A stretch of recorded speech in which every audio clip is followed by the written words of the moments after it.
एक दिन जब सब घर वाले घर में इकट्ठे बैठे थे, पंडित देवदत्त जी ने सर्व हृदय से कहा, हमने थोड़े से अपराध के कारण छोटी बहू को घर से निकाल दिया, ये बड़ा भारी अपराध किया, इसी कारण हमारी यह दुर्दशा हुई है। वह बड़ी भाग्यशाली, बुद्धिमती और उच्च विचारों की स्त्री थी। यदि वह अपने घर में रहती तो हम लोगों पर यह सब विपत्तियां कभी नहीं आने देती। अंत में सबने यह विचार किया कि हम लोगों को उसके पास चलना चाहिए, पर लज्जा के कारण किसी की भी जाने की हिम्मत नहीं होती थी। इसी प्रकार घर की यह भीतरी खबर सुशीला के पास पहुंच गई। समझ गए? अब देखना खुद आ जाएगी बिना बुलाए। ये द्रोह नहीं करना, अपने मन में खोट नहीं रखना। कोई दूसरा रखे तो, और जैसे उसके मन में आवे हमसे मिलने की तो पहले जाके मिलो, यही सच्चाई है।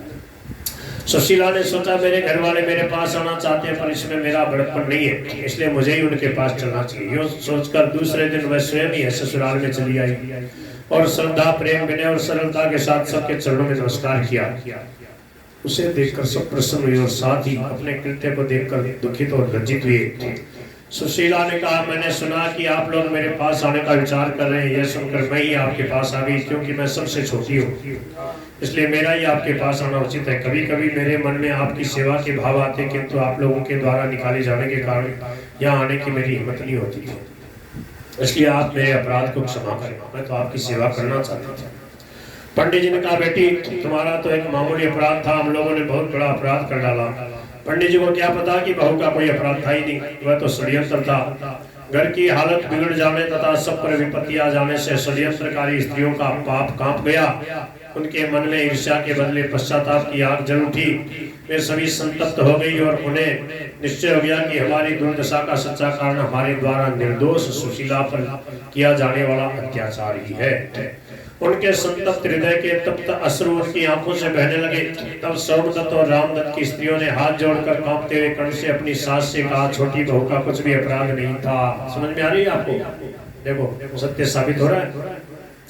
हम लोगों ने ही ईर्ष्या के कारण इस पर झूठा कलंक लगाया था, उसी का हमें यह फल मिला।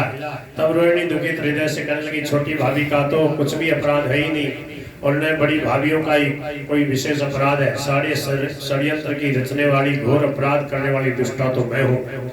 मैंने ही भाभियों के एक कंगन हार, अपनी साड़ी और लहंगा एक थैली में भरकर उससे सीकर रसोईया के हाथ उस गुड़िया के पास भिजवाया था। वह चिट्ठी भी मैंने ही लिखी थी और पिताजी के पास झूठी शिकायत भी मैंने ही की थी। इस सारे पाप की जड़ में हूँ। आज मैं पश्चाताप की आग से जली जा रही हूँ। पृथ्वी फट जाए तो मैं उसमें समा जाऊं। इस निर्पराध शुद्ध हृदय की भाभी से मैं क्षमा भी किस मुंह से मांगूं? ये सारी सच्ची बातें सुनकर सुशीला का मन पिघल गया और वह हाथ जोड़कर विनय पूर्वक सबसे बोली, जो कुछ भी हुआ अब आप उन बातों को हृदय से भुला दें। बोल गिरधर गोपाल की। मैं तो आप लोगों के कृत्य को कोई अपराध ही नहीं मानती, फिर क्षमा कैसी?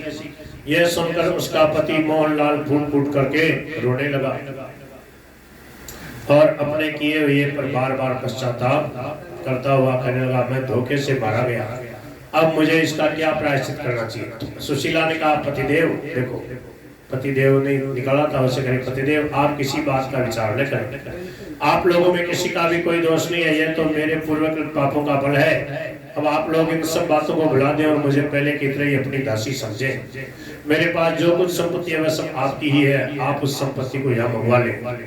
यह सुनकर सब लज्जित हो गए और कहने लगे, तुम्हारी सब चीजें हम कैसे मंगवाएं?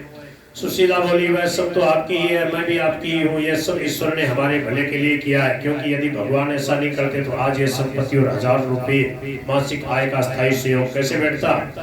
यह कहकर सुशीला ने अपनी सारी चल संपत्ति अपने आदमियों द्वारा वहां मंगवाकर निस्वार्थ भाव से ससुर के चरणों में अर्पित कर दिया। उसके अन्य सब काम भी ससुराल वालों की इस देखरेख में वैसे ही चलते रहे और वह सब ससुराल में भी वह अब ससुराल में रहने लगी। सुशीला के इस पवित्र व्यवहार को देखकर सब लोग मुक्त हो गए। जब खेल कर आते हुए इंद्रसेन ने माँ को बहुत दिनों के बाद देखा तो वे झट उठ के चरणों में गिर पड़े। माँ ने उन्हें उठाकर अपनी छाती से लगा लिया। रसोईया और नौकर तो अपने भीषण अपराध पर पहले से ही कांप रहे थे और जमीन में गड़े से जा रहे थे। उनके शरीर से पसीना बह रहा था और आंखों से पश्चाताप के गरम गरम आंसू। उनका मुंह पश्चाताप देखकर सुशीला ने उन्हें आश्वासन दिया और शांत किया। आज इन दोनों का भी जीवन बदल गया। सब लोग हृदय से निर्मल हो गए।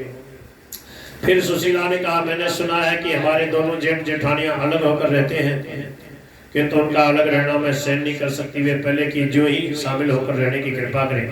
वे सुशीला के इस बर्ताव को देखकर मुग्ध हो गए और ना नहीं कर पाए। और जो भाई दोनों अलग हो गए थे ना, बड़े जेठ जेठानी उनके, वो वापस शामिल हो गए।